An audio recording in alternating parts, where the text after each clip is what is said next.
Hello and welcome back to Dukascopy TV. Now on the agenda, we're going to be discussing women in business. I'm joined by Hornung-Soukup of Bruellan SA. And thank you very much for popping into the studio today. Thank you very much for having me. Now, quite a key issue that we're going to be talking about, and one that I know you're very passionate about. Firstly, Anne, I wanted to ask, what problems do you think still face women in a post-crisis environment? The same as faced women 30 years ago. It's part discrimination, it's part taking care of children, family duties, it's part education, it's part culture. It's a very heady mix of factors. There's no one factor. But certainly post-crisis, I believe that progress is being made on women on board. I'm very pleased that I've been able to work on 3 different small company boards in about the last year. And every single board came to me looking for professional, qualified, competent women for the board. You once used Iceland as a case study for this gender divide. Can you expand on this for us and for our viewers? Iceland is a very interesting example because up until the crisis, Iceland was a very, not quite macho, but a very male-dominated culture and business culture and government. The Prime Minister was male, all of the heads of the banks were male, all of the business leaders were male. And the crisis came in, the 3 major banks of Iceland all went bust. The government took them over and replaced the male heads of the banks with women, with kind of instructions on make this culture a more female culture or a less testosterone-charged culture of tooling around Reykjavik in Ferraris and believing that Iceland could control Western Europe with a population of 300,000 people. Since then, it's become very, very gender neutral. Boards are 40 to 50% women. The government is 40 to 50% women. It's continued to this day, and I don't think they're going backwards now. A previous guest of Dukascopy TV commented on the quotas with regards to female board members. Now, she said that while she didn't necessarily agree with quotas, there is a sense of efficacy to them. Would you agree there? I believe that quotas are the only thing that works. The interesting example for quotas is Norway, a very progressive Scandinavian country, which in 1992 suggested very strongly, the government suggested very strongly to Norwegian companies that they should have at least 40% women on their boards.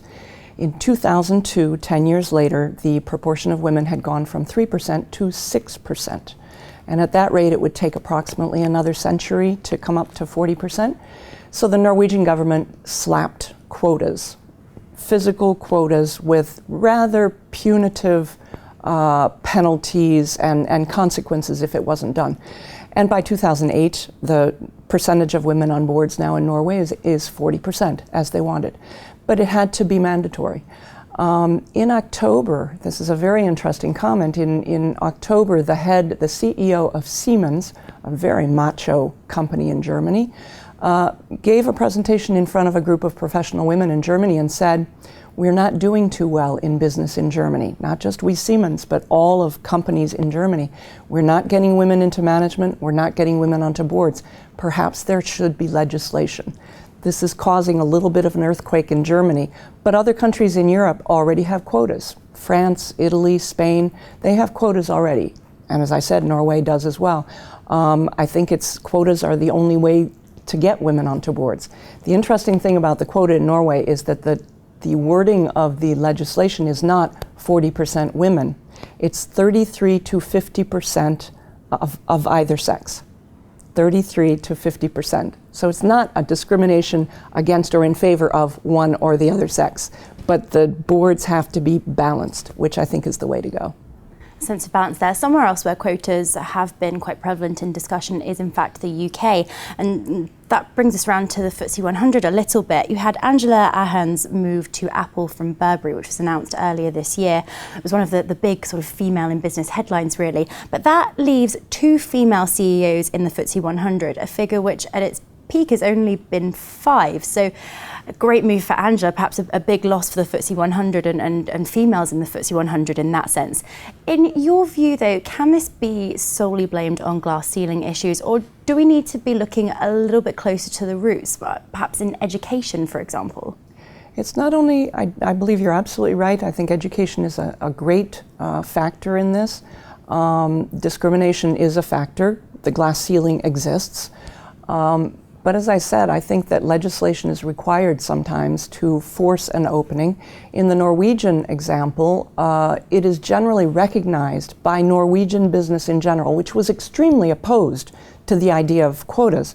It is generally recognized today among a cross-section of Norwegian business that requiring gender balance on corporate boards in Norway has been extremely positive. Lord Davies, as you know, published a paper in the UK a couple of years ago and said that we should be striving, I believe, to 25% participation of women on boards. We're not there yet in the UK. When more boards are gender neutral or have more women, it becomes easier for a woman CEO to come in as well. So a CEO, a CFO, in one amusing case in Norway, and a board actually had to hire a man because they needed gender balance and there were too many women.